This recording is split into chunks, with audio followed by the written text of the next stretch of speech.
Bom dia, boa tarde, boa noite, como que vocês estão? Como vocês vão reparar, o vídeo vai ter pequenas edições no começo e no final, porque o começo do vídeo ficou muito ruim, ficou travando, porque foi gravado, e no final porque eu sempre faço, só que eu demorei um pouco para fazer. Então, meu rosto é diferente, estou com outra camiseta, nem vou tentar fingir que foi no mesmo dia, mas, então, na aula que vocês vão assistir agora, nós vamos trabalhar principalmente com esse conceito de indústria cultural, entendendo, então, o que é a Escola de Frankfurt, o que foi a Escola de Frankfurt, o desenvolvimento desse conceito de indústria cultural, né, como que os autores chegaram nele, né? O Adorno, o Horkheimer, enfim. E depois eu vou tentar, no final, tentar fazer algumas interpretações com vocês sobre alguns fenômenos culturais, da indústria culturais mais atuais, para a gente conseguir entender eles através de uma observação um pouco mais crítica. Beleza? Então fiquem com a aula aí. Então, primeiro, né? O que é essa escola de Frankfurt? É na Universidade de Frankfurt, na Alemanha. Na verdade, tem duas Frankfurts, e eu não vou lembrar qual exatamente é agora, na Alemanha, mas é na Frankfurt maior, né? Tem uma Frankfurt que é uma cidade menor, que é criada em 1924. Esse contexto é importante, eu já vou voltar nele daqui a pouco, e aqui já começa com um pouco com o que a gente viu na semana passada. Essa escola de Frankfurt são filósofos, sociólogos, antropólogos, enfim, uma infinidade de áreas e de cientistas que vão estudar através de um recorte, mas também através de uma influência dentro do marxismo, baseado numa percepção de que existe uma ausência no marxismo, que é a análise de cultura. Então, a partir da percepção de que Marx e os marxistas, principalmente aqueles do final do século XIX, início do século XX, eles se detêm muito nas questões das relações de trabalho, no modo de produção, na vida mais material da classe trabalhadora e da sociedade como um todo, e acaba deixando de lado os aspectos culturais que são importantes também quando nós vamos interpretar a sociedade. E por isso um diálogo com Gramsci. Não sei se vocês se lembram, mas eu disse, né, em 24, o Gramsci é preso em 20 e poucos, eu acho que inclusive em 24. Então o Gramsci já está produzindo, já tem um renome. Quando esses autores fundam essa escola de Frankfurt, é importante também explicar o que é essa escola, né? É muito comum a gente dizer que algumas universidades acabam criando uma escola, um tipo de pensamento. Então, a escola de Frankfurt, a escola de Chicago, aqui a Unicamp também, na área de ciências sociais, principalmente na antropologia, já tem algumas pessoas que falam de uma escola de Campinas, enfim, é um nome que se dá para um agrupamento de filósofos, enfim, de cientistas que pensam mais ou menos parecido. Então, por isso que escola de Frankfurt, né? Não era uma escola propriamente dita. Bom, e aí, então, voltando, né, já tem esse diálogo com o Gramsci, né? Porque o Gramsci já está também fazendo essa crítica ao marxismo. O Gramsci é mais marxista do que a escola de Frankfurt. O Marx influencia muito, e nós vamos ver como que o Marx influencia esses autores. Mas não dá para dizer que todos eles ou o conjunto deles sejam marxistas, mas tem uma influência, tem um diálogo com Marx muito forte. E aí entra a influência do contexto, né? Então, de novo, 1924, cinema acaba de ser criado, é criado nas últimas décadas, o rádio está em ascensão, em profusão no mundo inteiro, então praticamente todas as casas já tem o rádio, né? Isso é importante. E na Alemanha tem um fato primordial, o que é a ascensão do nazismo. Em 24, a Alemanha está na República de Weimar, que vocês estudaram e com certeza vão estudar agora também em história. A República de Weimar é contraditório, que é um momento muito progressista da Alemanha, mas que abre caminho para o nazismo. Então, o nazismo já está ascendendo, Hitler já é uma figura política importante na Alemanha, e com a ascensão do Partido Nazista ao poder em 1934, a escola de Frankfurt começa a ser perseguida por dois motivos. É de origem judaica, então muitos desses autores, se não a totalidade deles, são judeus, e tem uma influência marxista, de esquerda, então a escola de Frankfurt vai sofrer perseguição pelo nazismo e vai ser fechado em Frankfurt, e todos os seus teóricos, filósofos, enfim, vão se mudar para a Inglaterra, beleza? E lá vão se proteger. Esse primeiro que eu coloquei o nome aqui, o Walter Benjamin, que é esse daqui, ele é morto numa perseguição. Na verdade, ele comete suicídio, mas fugindo do nazismo. Então, sofre aí a escola de Frankfurt é penalizada a partir dessa perseguição do nazismo.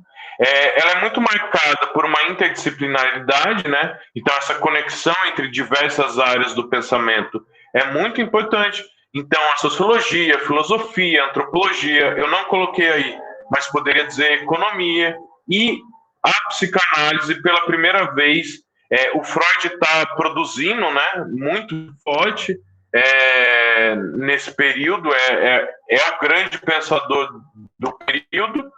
Então, faz um diálogo entre a psicanálise, a sociologia, a filosofia, a antropologia, muito forte, principalmente do Freud, né? Que ele é austríaco, a Áustria, tanto da Áustria fala alemão, tem uma influência muito forte ali, então tem um diálogo muito forte com Freud também. E aí eu coloquei os nomes só para vocês conhecerem, saberem quem são, né? E aqui as imagenzinhas dos autores. Beleza, gente? Bom, e aí, então isso é a escola de Frankfurt. Vamos partir daí. Como eu disse, a escola de Frankfurt vai fazer uma análise muito grande sobre a questão cultural e vai ter uma influência do debate sobre cultura até os dias de hoje.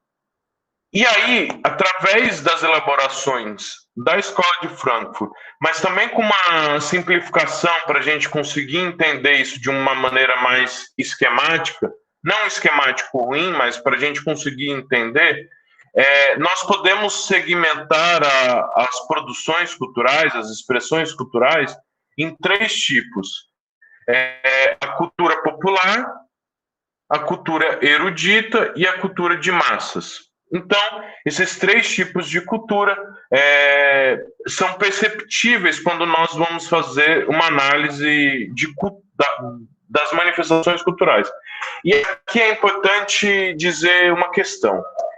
Nós estamos dizendo, eu expliquei para vocês 2 aulas atrás sobre cultura, de uma maneira abrangente, como tudo que nos permeia, tudo que nos caracteriza é cultura.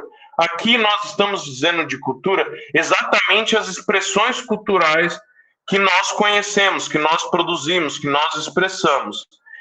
Então, aqui deixa de ser características que nós fizemos uma análise sobre manifestações individuais, nossas também, ainda que sociais, mas para dizer sobre manifestações culturais coletivas. Então, produção de música, de artes plásticas, de teatros, de novelas, de danças, enfim. É esse tipo de cultura quase artística, né, que nós estamos fazendo. Não só artística, mas que dialoga muito com essa questão da arte. Beleza? Bom, então, como eu disse, 3 tipos de cultura. Primeiro vamos analisar a cultura popular e a cultura erudita. Bom, o que é a cultura popular, né? O nome já diz muito para a gente, né? É uma expressão das visões de mundo. Então, primeiro, né, temos que entender a cultura enquanto a expressão de mundo, a expressão de uma visão de mundo, das vivências de um coletivo que vai expressar aquilo ali através da cultura. De novo, dialogando muito com a questão da ideologia que nós vimos da aula passada, né? Essa história de visão de mundo.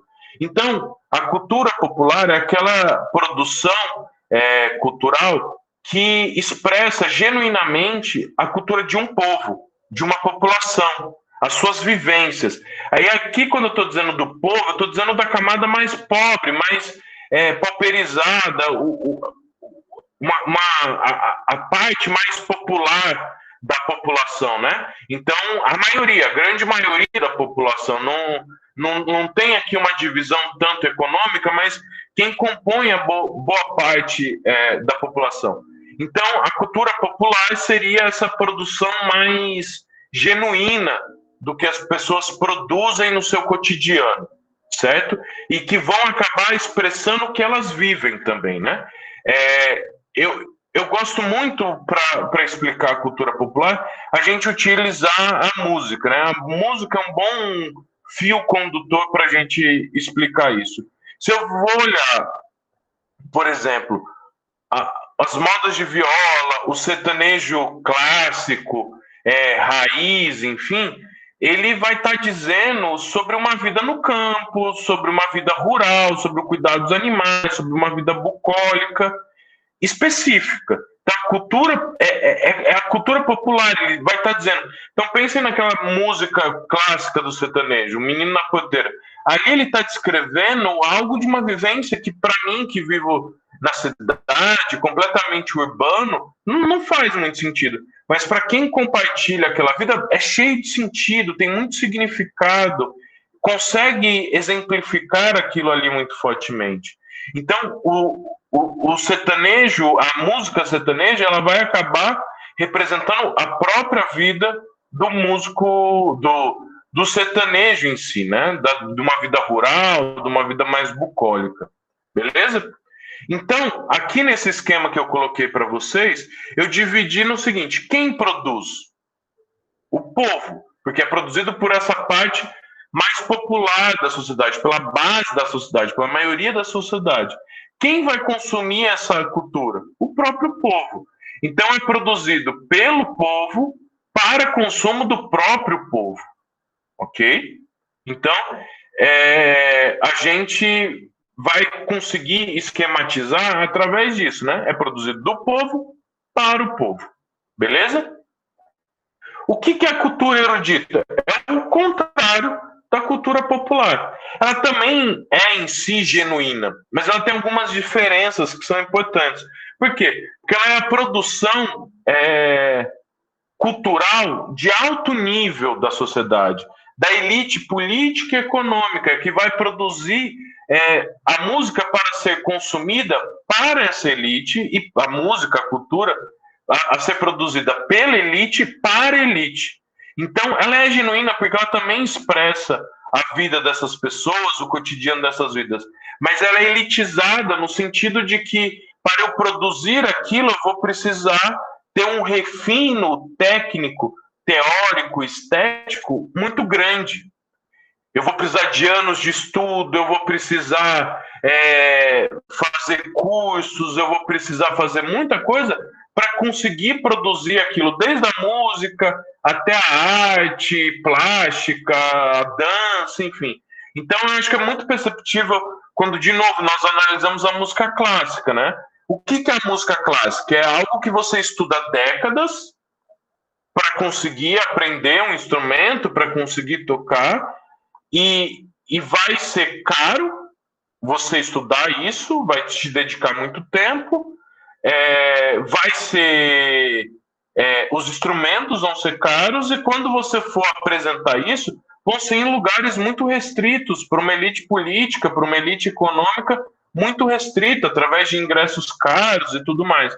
Então, de novo, é produzido de uma elite para consumo dessa mesma elite. De novo, ela é genuína também, porque ela também vai expressar a vida daquelas pessoas, ela também vai expressar o que essas pessoas estão passando. Bom, qual é a questão que é importante nessa questão da cultura popular e da cultura erudita?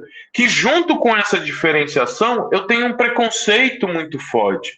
Então, a cultura popular é muito marcada como sendo inferior, como ela sendo de um nível técnico, teórico, estético, abaixo da cultura erudita. Então, se eu chego para vocês e digo, estou indo num baile funk, ou estou indo num recital de música clássica, a análise, a interpretação que vocês vão ter disso é completamente distinta. Então, a cultura popular, ela vai ser vista como algo inferior, cheio de preconceitos, enquanto a cultura erudita, ela é muito mais bem vista, muito bem aceita. Então, o mesmo preconceito de classe que a gente vive na nossa sociedade vai se manifestar através da cultura, nessa segmentação. É claro e é nítido que esse preconceito, no caso do Brasil e de outros países também, vai ganhar um recorte racial também, né? Então, a expressão cultural dos negros é inferiorizada, e a expressão cultural dos brancos é supervalorizada, e a mesma história para questões geográficas. Então, as expressões culturais produzidas em determinados locais mais valorizados do que outros. Então, São Paulo e Rio de Janeiro vai ser mais bem valorizado do que no Nordeste, no Norte. E aqui, quando eu estou dizendo valorizado, gente, é valorizado num sentido de avaliação, mas é num sentido financeiro também. Beleza? E aí, passamos, então, à cultura de massas. Aí, qual que é a grande inversão da cultura de massas? Eu vou explicar rapidamente, só a partir do esquema, para a gente passar para frente. Qual a grande diferença da cultura de massas? Ela perde esse significado. Desculpa, voltando aqui.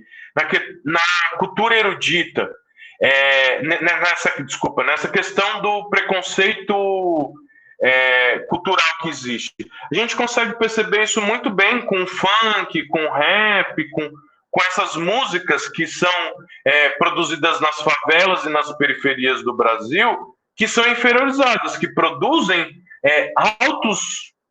altas questões teóricas e técnicas e estéticas, e precisam de uma aceitação gigante, precisam de um processo de aceitação gigante para conseguir estar no mesmo nível. Outro bom exemplo é a questão do samba e da bossa nova, né? O samba fica durante décadas sendo marginalizado, sendo taxado como música inferior, e aí quando um bando de branco da Zona Sul Carioca começa a tocar e fazer a bossa nova, que é um samba um pouquinho diferente, isso explode e ganha o mundo. Só que a galera está fazendo samba hoje há 100 anos, fazia 60, 50 anos antes. Então, isso acontece com jazz, isso acontece com blues, aconteceu com rock, enfim, com diversas expressões culturais que foram sendo elitizadas quando foram sendo reconhecidas quanto elitizadas e quando, principalmente no Brasil, embranquecidas. E aí entra também a cultura de massas. É muito importante, nesse debate todo sobre o preconceito, a questão da cultura de massas. Por quê? Porque a cultura de massas, a grande diferença dela é que ela é produzida pela elite para o povo. Então, quem vai produzir são os mais ricos.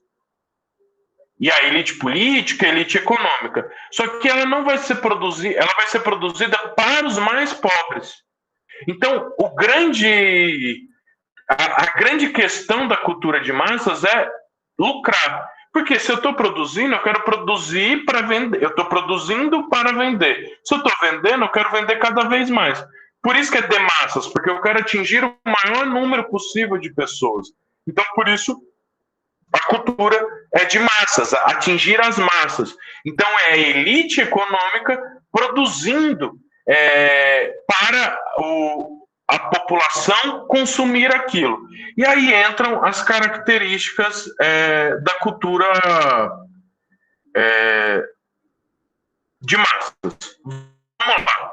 Então, os bens culturais são vistos como mercadorias de consumo. Então, eu deixo de ter uma expressão cultural, eu deixo de ter a cultura enquanto uma produção do que eu vivencio, de quais são as minhas experiências. Pensem lá no Menino da Porteira. Eu deixo de ter isso para eu ter uma mercantilização, para ter uma venda disso. Beleza.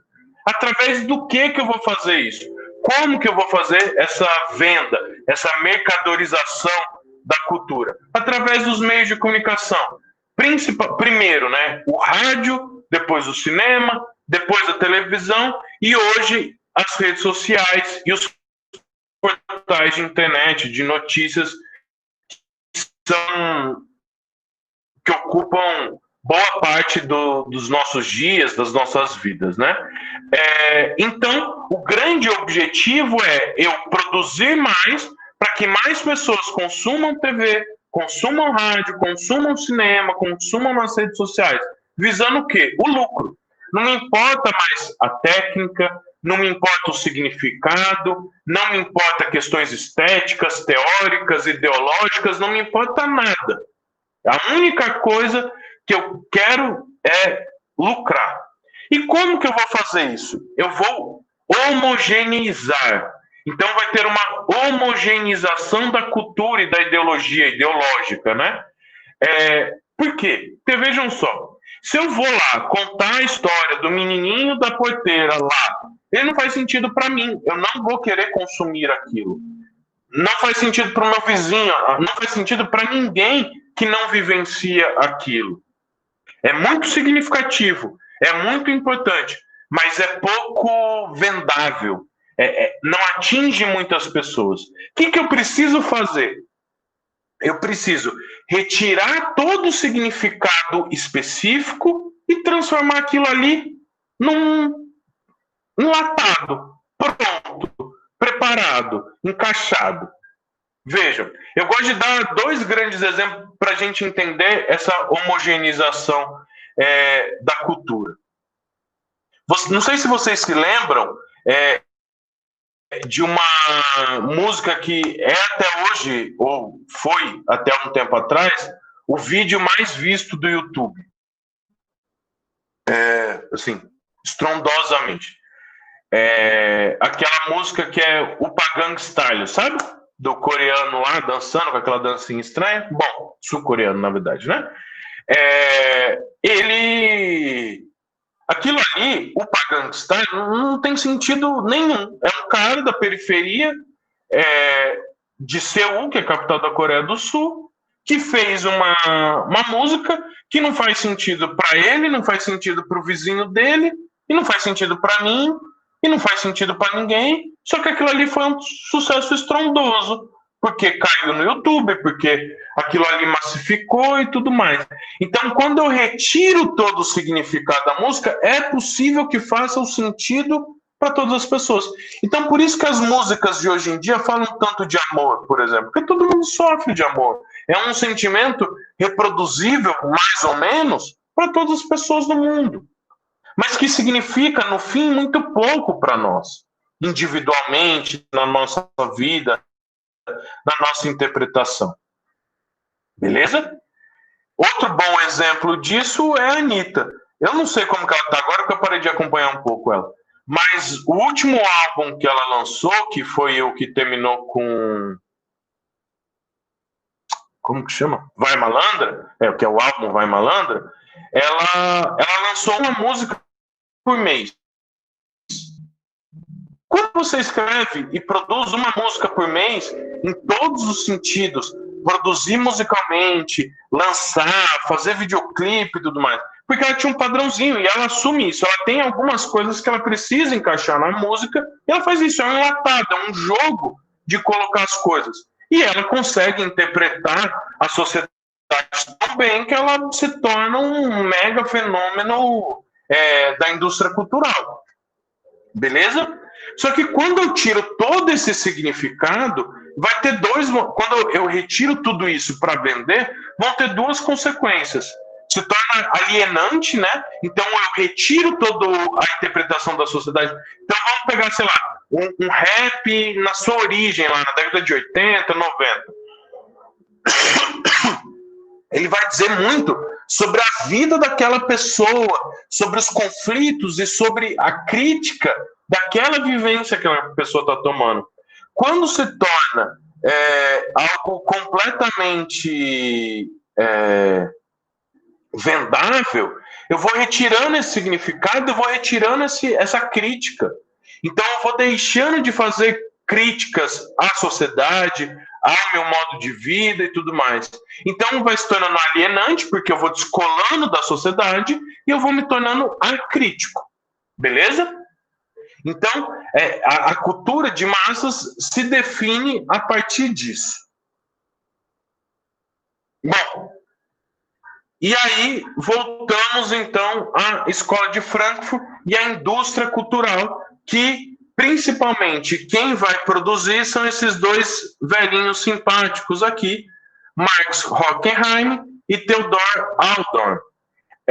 Esses dois sociólogos, filósofos, eles vão estar fazendo toda essa análise da cultura, da indústria cultural, lá no início do século XX, então na primeira metade do século XX, e eles vão chegar à conclusão que existe, então, uma indústria. E aí, de novo, a conexão com Marx, com uma análise industrial da sociedade. Entender que começa a ter uma produção industrial em série, como se fossem carros, como se fossem produtos cultural. Então, a padronização, a estandartização da cultura vai permitir ser produzido em forma de indústria. E também, junto com isso, vão vir o que é essa indústria cultural. Então, essas grandes empresas, esses grandes monopólios, que eu tenho certeza que vocês com certeza conhecem, vivenciam, vão acabar a aula e vão para eles. Globo, Netflix, YouTube, os filmes de Hollywood, né? A grande produção de Hollywood, a Sony, enfim, todas as gravadoras que tem aí para o mundo que ainda sobrevivem, que produzem cultura à torto e à direito. Como que produzem cultura? Através da estandartização, através de uma produção padronizada. Então a indústria cultural precisa dessa padronização. Dois exemplos para vocês que eu tenho certeza que vocês já vivenciaram isso. Se vocês assistirem, façam essa experiência quando as novelas voltarem. Assistam uma semana da novela, a primeira semana da novela, a semana do meio e a última semana da novela. Eu tenho certeza absoluta que vocês vão entender tudo. Por quê? Porque são as mesmas novelas, são as mesmas histórias contadas há 20, 30, 40 anos. A gente entende tanto que a gente já assimila. Você assiste um pedacinho dela e você já sabe todo o desencadeamento lógico dela. Pode, não sei quem morreu, pode ter uma mudança, mas você consegue entender, você sabe como vai terminar as novelas. Ou outra mostra dessa padronização assistida, porque ela foi feita para a geração de vocês, para minha e de vocês, que é Stranger Things, do Netflix.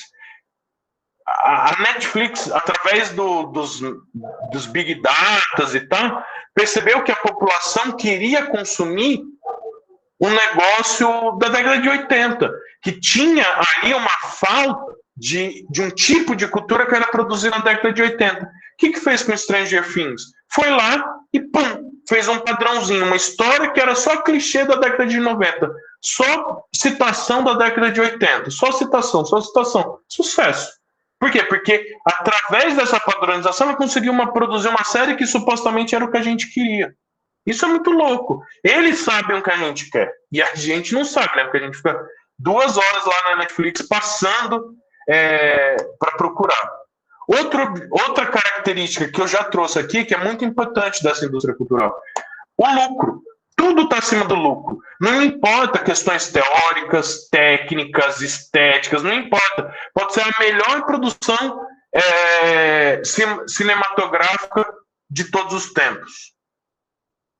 Deixa eu ver se eu botei um slide aqui que eu estava pensando. Coloquei. É que eu estou falando mal da Netflix e não coloquei o slide dela.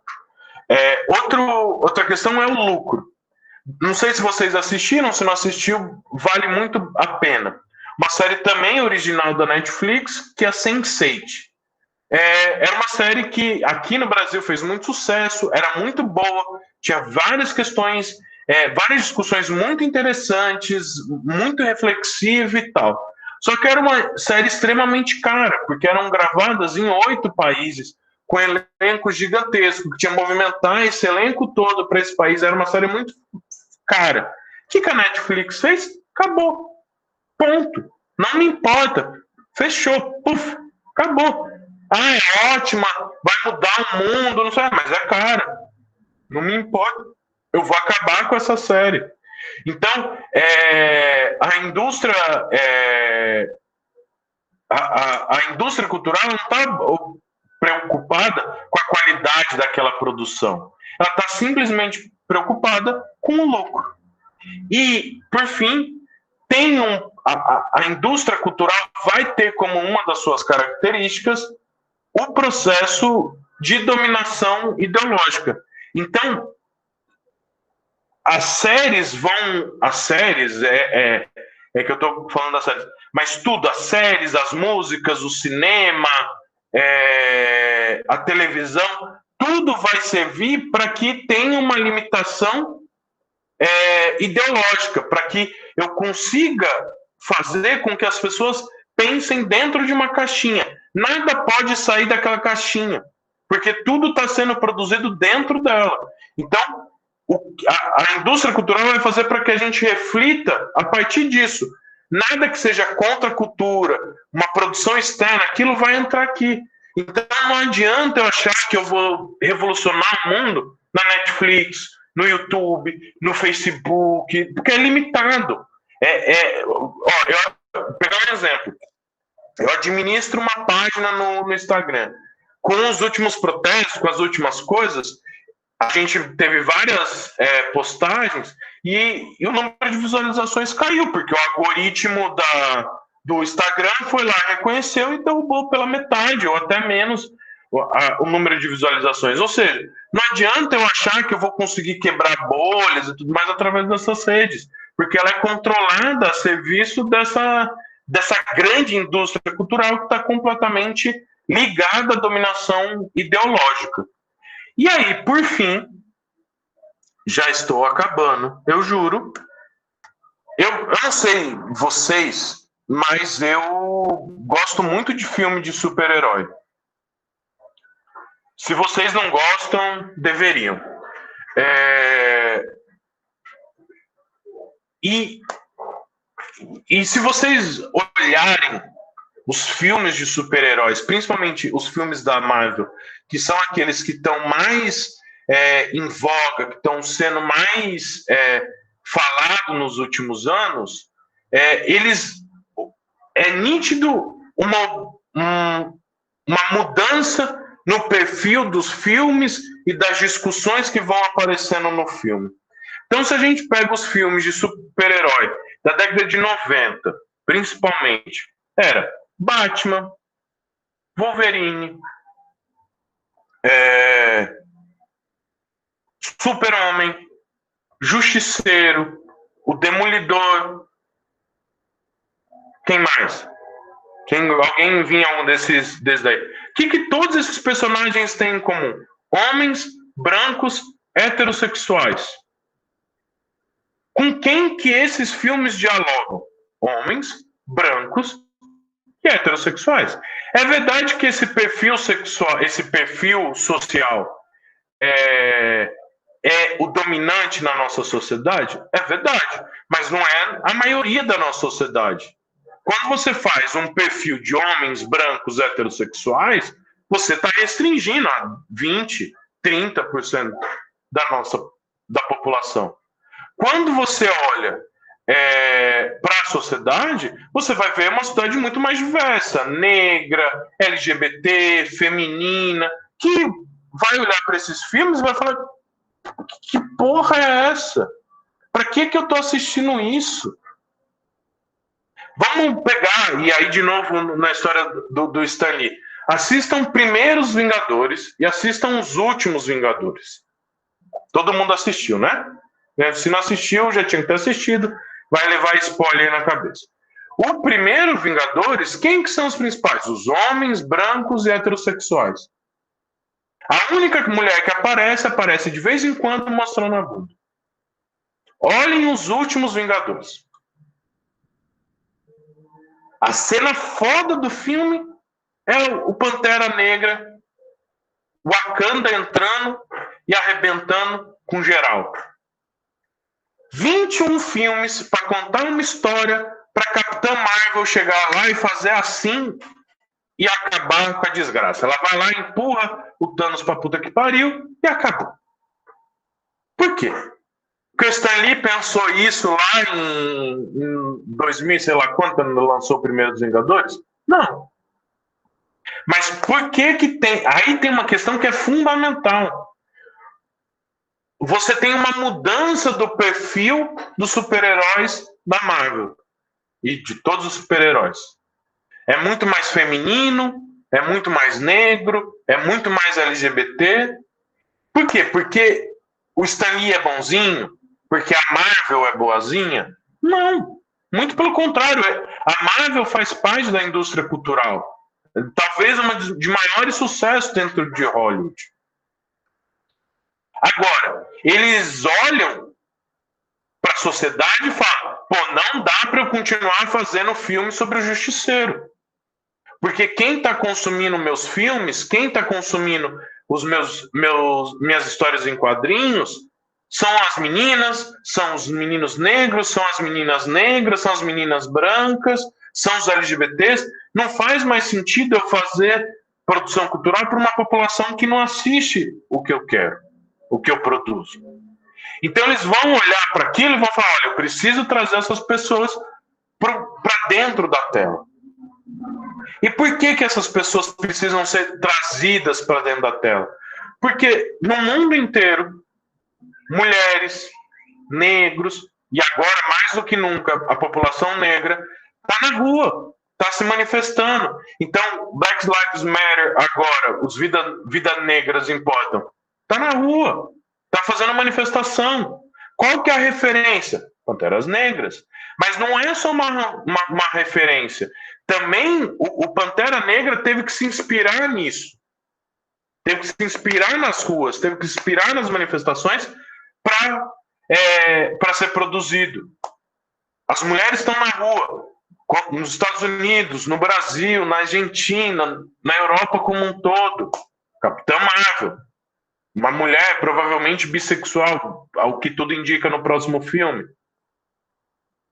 Por quê? Porque essa população está sendo cobrada de estar na tela, está sendo cobrada de participar dos filmes.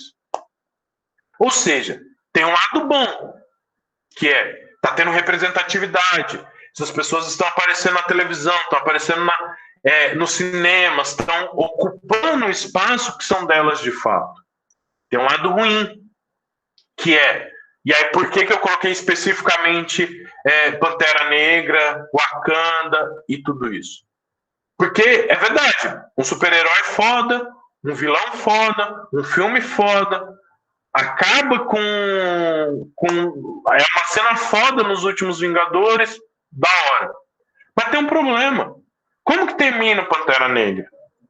Termina com ele voltando para os Estados Unidos para fazer uma instituição de caridade.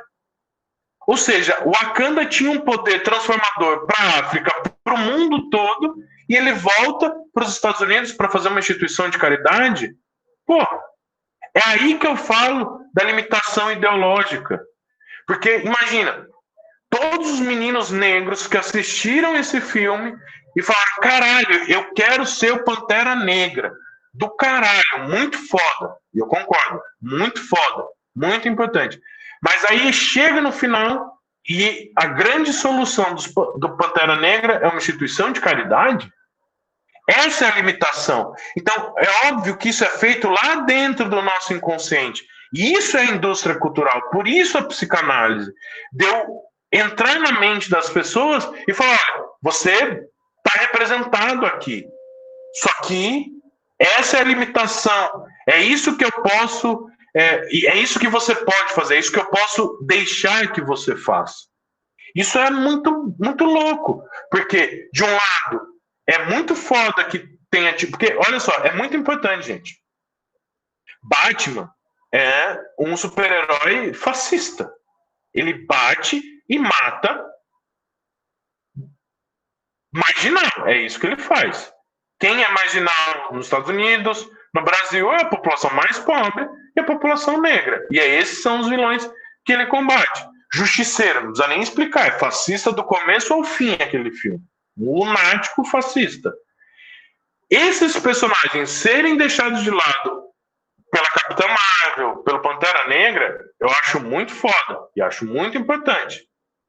Agora, também temos que entender a limitação ideológica do que ele do que essa representatividade significa. Beleza, gente? Bom, pessoal, então é isso. Nós trabalhamos o conceito da indústria cultural a partir do entendimento do que foi a Escola de Frankfurt, como que os autores desenvolveram esse conceito e como que nós podemos utilizar ele para interpretar a nossa sociedade nos dias de hoje. E principalmente interpretar as manifestações culturais mais atuais. O século XXI, principalmente a segunda metade do século XXI, é um momento de muita transformação nessa indústria cultural, mas também é um momento onde que a indústria cultural se torna ainda mais poderosa, com Netflix, todas as redes sociais, Spotify, os filmes de super-heróis ganhando uma projeção muito grande. Então, como nós estamos aí, é preciso interpretar filmes de super-heróis, por exemplo, Panteras Negras, Capitã Marvel, Os Vingadores, toda a produção da Netflix, enfim.